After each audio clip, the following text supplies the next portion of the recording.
So I decided to take a couple of days before doing this video to digest what's going on, to sort of absorb it, watch, listen, try and make some sense of it.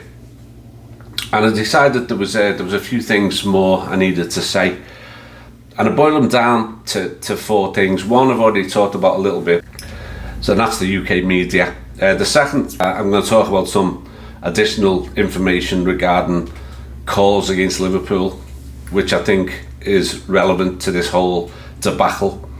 The third one is the secrecy of the PGMOL, and the fourth one is just talking about overall fraud in sport and the use of the term conspiracy theorists. So let's get into it. The first one is the UK media, which I talked about the other day, but I want to highlight a few things since the white powder video came out. No one's talking about what the white powder is. They're just saying that he was in a hotel room snorting white powder. Yeah, he's snorting white powder with a rolled up US dollar bill off a table. I wonder what that could be. I don't think it's the contents of a Sherbet fountain. Let's just put it that way. So Gary Neville, he, along with Andy Goldstein, came up with the brilliant idea of just not allowing him to referee Liverpool games again, which is a ridiculously stupid, unworkable idea, as I mentioned before. But there was one more interesting thing that Gary Neville did. When this was at the heart of the storm moment, Gary Neville was in a room with Roy Keane was one. I don't know if Jamie Carragher was there. He might have been. But what he did was so wrong. And he did it on purpose. And there's no way that this was just an honest mistake. Gary Neville is the only one that brought up the lad on the video talking about hating Scousers. As I mentioned in the last video, that was overlooked by everybody, as if it never existed. Gary Neville brought it up. But guess what he did? He said, yeah, and that lad at the end of the video said, I hate Scousers. No. He didn't say, I hate Scousers. You've done that on purpose to try and take the focus away that David Coote was in the company of that lad. When that lad said, we hate Scousers, you've changed it to I hate Scousers. And that's disgusting that you did that. Next, Natalie Sawyer. She talked about the white powder video and then said, this is just a witch hunt now, isn't it? It's just turned into a witch hunt. Once again, taking the focus away from David Coote of what he's done and what he's been accused of and what he's been suspended for, and making it all about us. We're the bad guys. We're the ones who should be ashamed of ourselves because we're on a witch hunt. Because this fella is on video using xenophobic language, and he's on video potentially doing drugs in a hotel room when he's supposed to be on official business, and we're on a witch hunt. The next one, Jim White, similar type of theme, but looks over to Simon Jordan and goes, Simon, is he being stitched up? It's the continued rhetoric of poor David Coote. We're all on a witch hunt. He's being stitched up. He didn't say anything about Scousers. It was someone else who said it.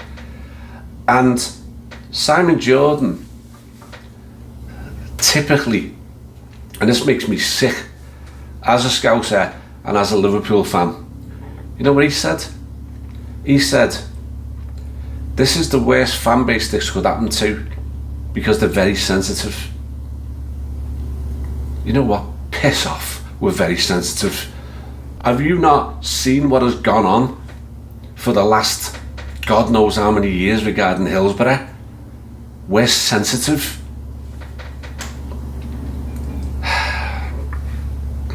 So why are they doing it? They're minimising it. They want it to go away. They want it to drop off. They want everyone to move on. They're trying to make it out that it's not a big deal. Well, it is a big deal.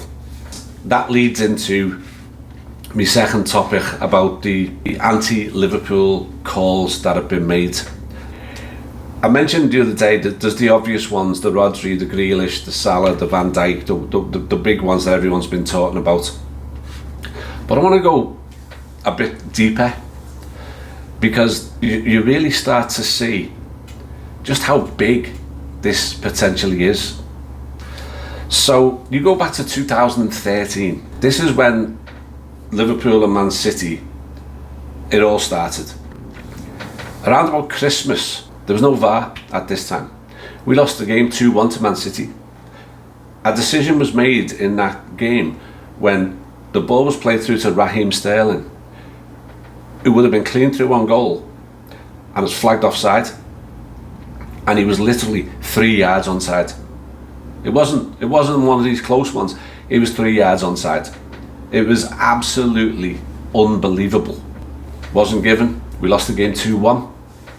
We lost the league by 2 points to Man City.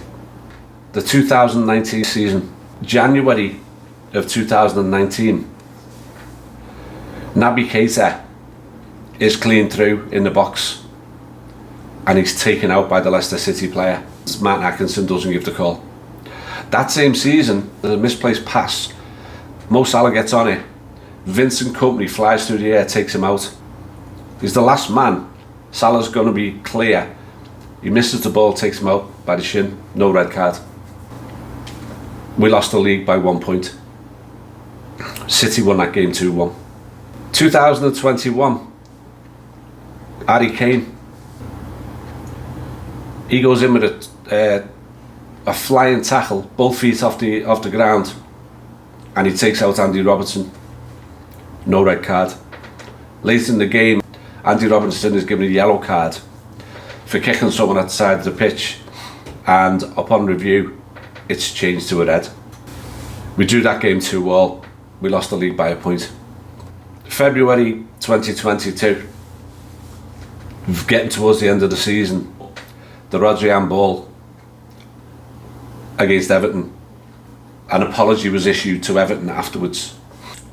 If that decision is given and Everton score against Man City, lose 2 points, City won the league by 1 point. Now, there's going to be people who are saying, everyone can pick on these things. These are not 50-50s. These are not the ones that you're in the pub arguing with your mates and half of you think it is a red card and half of you think it's not. They're fine. I'm okay with the ones that are subjective. These are blatant, absolutely blatant decisions that no one can understand why they went the way they did.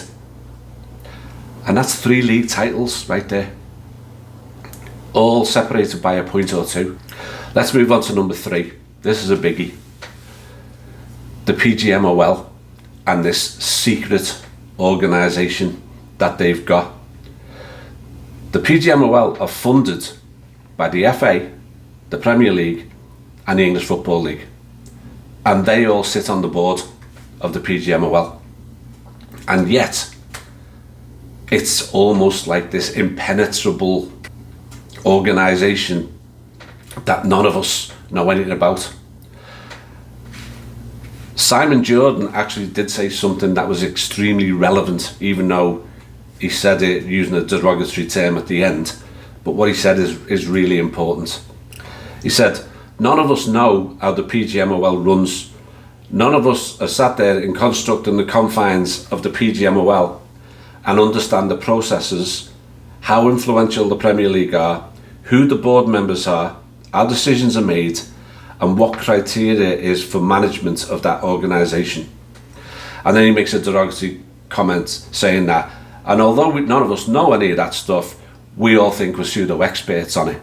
Well, the last bit is irrelevant. The first bit is that none of us know how it works. None of us are privy to any of that stuff because it's a closed shop. And by the way, it's a closed shop that also includes the FA and the Premier League, who are involved in the committee. And even now, with what's going on, what has the PGMOL done? They've said, we've suspended David Coote, and we're going to do an investigation, and we're not saying anything about it until that's complete. And it's gone silent. Now you add to that, after all of these horrendous decisions and calls that are made, they're completely protected.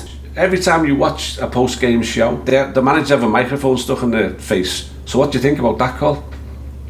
And what happens? They're not allowed to talk about it. They say, I can't talk about referees because I'll get fined or I'll get banned. Which is exactly what happens if you dare to question them. They fine you, they ban you, or they tell you that you're bringing the game into disrepute. The people who are making these horrendously bad decisions are then telling you you're bringing the game into disrepute if you decide to question them. How much of a closed loop can this be? And then when these major decisions do happen and the managers can't question them, they go completely silent on them. There's no comeback. There's nothing you can do. You can appeal a red card, that's about it. And even then it doesn't really go anywhere. And you get an extra ban if you do it, and they think it's futile. So you better not do it unless you're absolutely sure. You can't appeal yellow cards. You can't appeal outrageous, what look on the surface of it, corrupt decisions, because there's no comeback, there's no process. They have complete control over everything. The Referees Association has control over multi-billion-pound game, more than the clubs themselves, more than the Premier League, more than the sponsors. They have control. And by the way, we still don't know when they knew about this, and I don't know, will we ever find out? So my last point, because we bring this up, because I'm here now airing my views about what I think is, at the very least, utter incompetence, and at the worst, complete corruption. We're all conspiracy theorists. That's the new way of dealing with people who try to call you out. If you're a powerful organisation, you just lump everybody into the conspiracy theorist bucket. We're all a bunch of whack jobs. We're there with the flat earthers, like making up these conspiracies. Well, guess what? How can it be a conspiracy theory when sport is littered with fraud and corruption? Lance Armstrong, Olympic Chinese swimming teams. A snooker player I saw today has been banned for match fixing. You've got performance enhancing drugs with players banned forever. You've got Sepp Blatter and the whole FIFA thing. You've got the Olympic Committee. You've got how tickets are sold. You've got how World Cups are awarded. And there's corruption involved in all of it, because it's a massive multi-billion-pound business. But you call out potential referee corruption and they're untouchable. You're a conspiracy theorist for doing it, for even questioning it. Back to Simon Jordan, he is brilliant at knowing exactly what words to say. He used the words that people are getting hysterical about this. So not just conspiracy theorists, we are hysterical conspiracy theorists. We're all just going off the deep end. Now, what we're doing is saying we believe that there may be systemic corruption and systemic cover-ups going on in this sport, and we want answers, and we're not going to lie down until we get them. So where does this go from here?